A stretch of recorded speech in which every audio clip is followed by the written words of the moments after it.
په دنیا کې کوشش دا وکړئ زندگی په داسې شکل تیره کړئ چې د زندګۍ دورانیه ختمېدونکې راسي او زکندن راسي او مرګ راسي. ډېر کوشش دا وکړئ حقوق الله د هغې مسله په نسبت و حقوق العباد ته ډېره اسانه ده.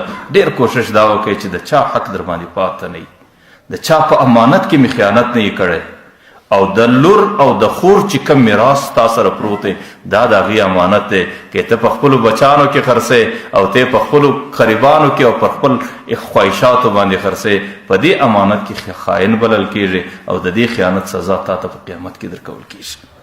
پیغمبر علیه الصلاة والسلام حدیث دی یو سړي د یو چا یوه لویشته که د خور ده که د هر چا ده یوه لویشته مځکه دې قبضه ده، او چې کله قیامت له ورغلې نو دا یوه لویشته در اوو مځکو پورې دا به ټولو الله تعالی په دې غاړه در زړولي در هغې وخته پورې چې د څو پورې الله تعالی د دې سزا تا ته درکوي. او زموږ کتابونه علما خو له دا لیکي چې یوه لویشته مځکه دې د بل چا هغې غصب کله، د خور دا دې غصب کا، د لور دا دې غصب کا، د ورور دا دې غصب کا، او د پلار په میراث کې د هغې حق دې تا نه کوي ور. نور بیا ستا د بد عملۍ یوه ذره ضرورت نشته، بس د هغه یوه لویشته ستا د جهنم کافي ده چې بیا به د دې یوې لویشتې مځکې د غصب په خاطر الله تعالی تا ته په جهنم کې سزا درکړي. که نوره هېڅ بد عملي نه وکړې، نوره ټوله زندګي د الله تعالی په عباداتو کې تېره کړې، په جهادو کې تیره کې، په شهادتو کې تیره کې، او په نیکو اعمالو کې تیره کې. دغه یوه لویشتې دې بس د جهنم کفایت کوي. دا دې د جهنم ذمهواره ده چې د جهنم د کندې به دې پورې رسي. تاسو ګورئ زموږ په دین کې شهادت ډېره لو مرتبه ده، او پیغمبر علیه الصلاة والسلام وایي چې د شهید اول ساس کې د وینې مځکه ته رسیږي د هغې څه مخکې صغیره او کبیره ګناوې ټولې معافیږي. پر نورو عباداتو باندې صغیره معافیږي، لیکن د شهادت متعلق علماو لیکلي دي چې کبیره هم معافیږي. لیکن پیغمبر علیه الصلاة والسلام څه وایي؟ یغفر للشهید کل ذنب، شهید ته هره ګناه الله وربخښي الا الدین الا الدین الا الدین. که چیرې د چا یوه رپي پور ورباندې باندې دی در هغې الله نه ورتېرېږي نه ورتېرېږي نه ورتېرېږي. نو چې شهید د شهادت سره سره هغې د بل د قرض لاندې چې راسي الله تعالی د هغې څه د قرضې قساط اخلي. در هغې وخته پورې شهید باندې جنت حرام دی چې در څو پورې دا قرضه ورکړې نه ده او چې در څو پورې دا قرضه خپل مالک ته رسولې نه ده، یا الله تعالی په جهنم کې د دې سزا نه ده ورکړې. نو چې هغې د سر قرباني وله ورکړله ما او تاسو کړي دي چې هغې ته الله تعالی یو دراهم نه معافوي، نو ما او ته د دې مظلومانو میراث را ګرځولی دی.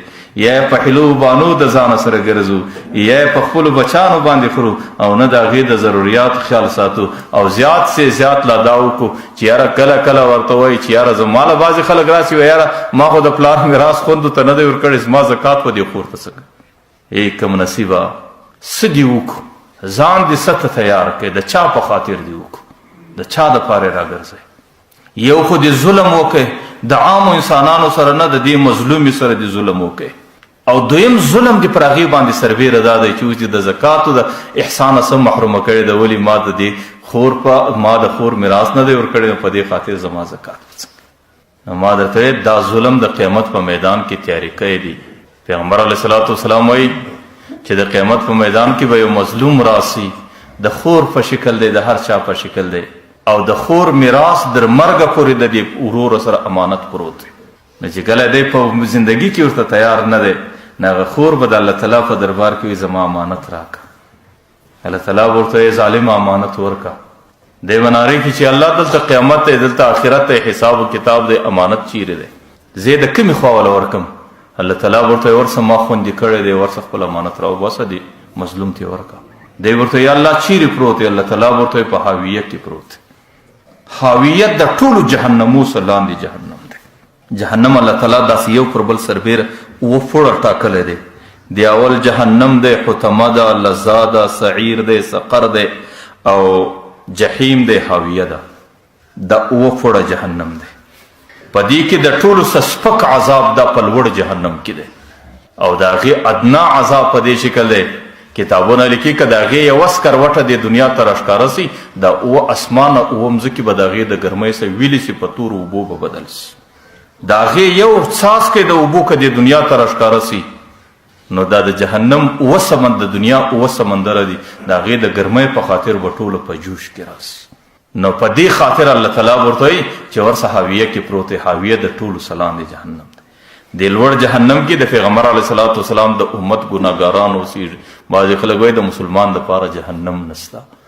تاسو د پیغمبر تعلیمات وګورئ، دا خو سره د حدیثو څه انکار دی، دا خو د قرآن څه انکار دی چې د مسلمان دپاره جهنم نسته. د لوړ جهنم کې د پیغمبر علیه السلام امت دی او دې لظا کې عیسائی دی او وروسته سعیر راځي په هغې کې یهودي دي او بیسته سقر راځي په هغې کې مجوسیان دي او وروسته جهنم چې راځي په هغې کې صابیان دي چې بدینه دي او حطمه چې راځي په هغې کې د عربو مشرکان دي او آخري حاویه چې راځي په هغې کې منافقین دي چې د هغو څه سخت عذاب په ټوله جهنمو کې د حاویې عذاب د ټولو څه سخت دی او منافق په هغې کې اوسیږي چې رنګونه د مسلمانانو دي او د اسلام په لباس کې د اسلام ته نقصان رسول. دا د منافقینو عادت. الله تعالی به فرشتې ته وایي چې دا ظالم در دې لاس ونیسه ورسه د دې مظلوم امانت جمهور واخ. فرشته به را روانه کړي د دې جهنم سر ته به راولي. د هر جهنم څخه در بله پورې 1000 کاله مسافت لار دی. باره به پر دې لار پر دې کنج د جهنم پر پاڼ به ودرې ورپورې به وي چې لاړ شه اوس د حاویه امانت راوړه. نو دی به د جهنم سزا مخوري، د لظات، د سعیر، د سقر، د حطمه، د حاویه، د دې ټولو ساګانې به خوري خوري خوري تر دې حده پورې چې حاویه ته به په زرونو کلونو بعد ورسېږي او چې کوم امانت د ضایع کړی دی نو هغه امانت به د حاویې سره پورته کړي. نو بیا چې کله راځي په زرونو کلونو لار د ټولو جهنمو سزا الله تعالی د خیانت والا ته ورکوي.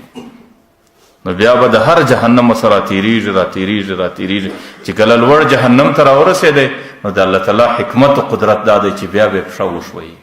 چې کله پښه وشوي دله بیا لاندې روان سو چې بیا کله در لاندې پورې رسېږي په زرو کلونه سزا او جهنم استوګنه ده او د ټولو جهنمو سزا ده او بیا به د هغې خوا سره راپورته کېږي در کومه حده پورې در کومه وخته پورې چې الله تعالی اراده او مشیت یې در هغې وخته پورې به دی په دې لوړو کښته جهنمو کې کړی شي.